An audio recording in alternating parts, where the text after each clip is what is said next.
Hey guys, what's up? It is Preach as always. So today's video is a video I told you this morning was going to be coming tomorrow. But I want to go ahead and post this today before we get the Xbox and PC beta live tomorrow. I wanted to go ahead and get this video out of the way. And that is talking about the positives from the blog post from Infinity Ward. But before we get into what those are, you guys know what to do. Smash that like button. Subscribe if you're new here. Turn those bell notifications on so that you know every time I post a new video.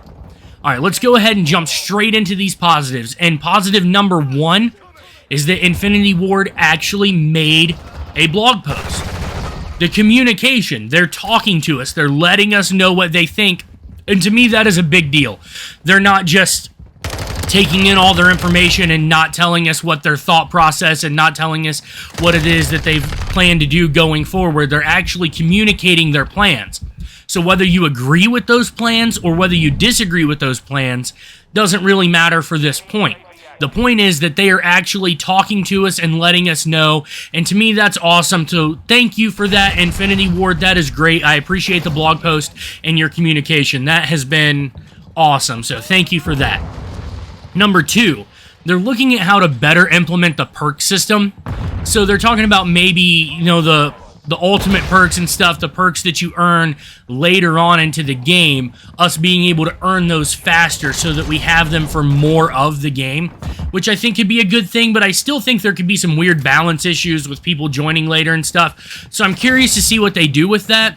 But overall, whether it turns out good or turns out bad, I think it's a really good thing that they are looking into making some kind of change and that they've heard our feedback on that.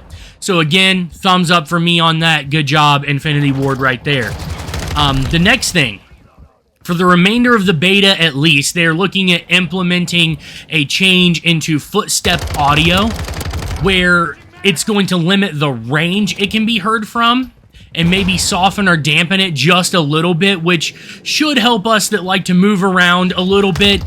And one of the big things that I really want to look at here is they said that they're going to make a change between a teammate's footsteps versus an enemy's footsteps, so that we should be able to distinguish the difference between the two.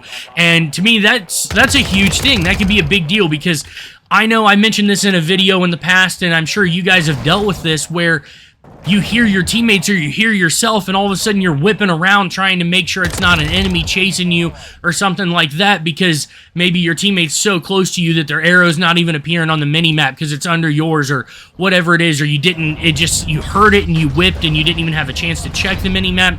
So I do think it's great that we're going to hear distinct sounds.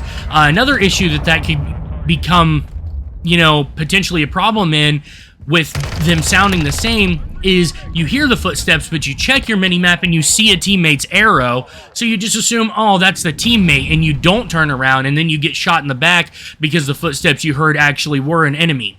So I do like that they're going to distinguish between the two. That's a huge positive in my book, so thank you for that, Infinity Ward. Another big thing that they are looking to change is they're going to be fixing the visibility issues. And it's going to be by tweaking the muzzle flash, so supposed to be able to see an enemy's muzzle flash more clearly, and hopefully our own muzzle flash not bother us so much, especially along with like the gas and the smoke that is coming out of the gun, out of the end of the barrel when we shoot. There's supposed to be less of that, and I'm hoping maybe even less visual recoil. That way it's just a lot easier to track targets during a gunfight, because a lot of times, especially with not being able to hear hit marker sounds, which is something I hope they adjust as well, sometimes you'll take, you know, 3 or 4 bullets to kill somebody, but you only hear that 4th bullet, the one that kills them, as far as a hit marker sound. You might see the flashes, but with the visibility issues and not hearing, sometimes I'm finishing off gunfights, even if I get the kill, I'm just hoping I'm still shooting them, because I can't see them, I can't hear, and I'm just still shooting where I thought they were, and sometimes I get the kill, sometimes I don't, but it's a really stressful gunfight, so I'm glad that they're looking at addressing the visibility on the gunfight. Nameplates, I'm still not sure. I couldn't decipher in the blog post whether they're saying that they don't want nameplates or do, but this is the first time we've ever not had enemy nameplates, and I'm hoping that they give us the nameplates. That would be preferred. But if not, just something to really distinguish that that is an enemy, not my teammate. And they said that they do want to distinguish between the two. So I'm curious to see what they implement there. And then one of the other big things is that they are going to be working on the UI and the menu system. Now, they said that this is probably something they're not going to have time to do before the beta that starts tomorrow for PC and Xbox, but it's something we can look forward to at the launch of the game on October 28th, as we are going to be getting hopefully some updates and fixes and things that either simplify or just make it easier to understand what is going on in the menu system. It wasn't broken in that it didn't function. It seemed like it functioned well. You could get to where you had to get, but it was kind of confusing, not easily explained. It just wasn't very intuitive to be able to just jump in and use. So hopefully that is a really positive change that we have to look forward to once the game actually comes out. So props to Infinity Ward. Thank you for addressing that.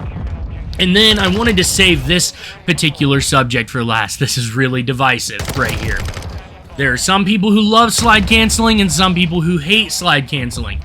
And they have acknowledged that they implemented wanting to really limit the capabilities of slide canceling, hopefully to not break a player's camera, things of that nature within this game. But people being people who, you know, just have a lot of skill, a lot of time on their hands, and want to be able to find the game-breaking things, have gone and figured out how to slide cancel within the game. And Infinity Ward said that they plan to address this. They said that it was positive feedback that slide canceling wasn't as overpowered as it was in the past, and so they're wanting to keep that as a thing. But they did say that for the launch of the game, not necessarily for this beta, but for the launch of the game, we will be seeing slides implemented in a way that should make things feel snappier and more smooth. So I'm looking forward to seeing what changes they make there, but I'm glad to see that this is an issue that they actually are addressing and do have in their mind. However they implement it, it's nice to know that it is something that they're thinking about. They're not just letting people break the game and use flawed mechanics without them at least thinking about it and addressing it. So that's another positive. All in all, I think there's a lot of positives that we can take away from this blog post that they are planning on changing and implementing into Modern Warfare 2. And obviously, as the video earlier stated, there are a few negatives.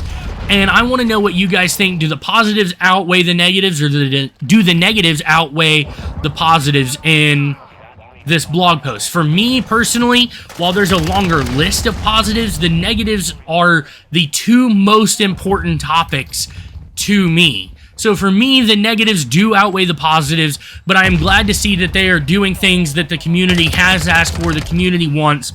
So I know that I titled the other video, you know, Infinity Ward is tone deaf, and I used the hearing impaired logo and all of that, and to a degree I find that true, but they have proved that they are at least listening a little bit, so I do thank you for that, Infinity Ward.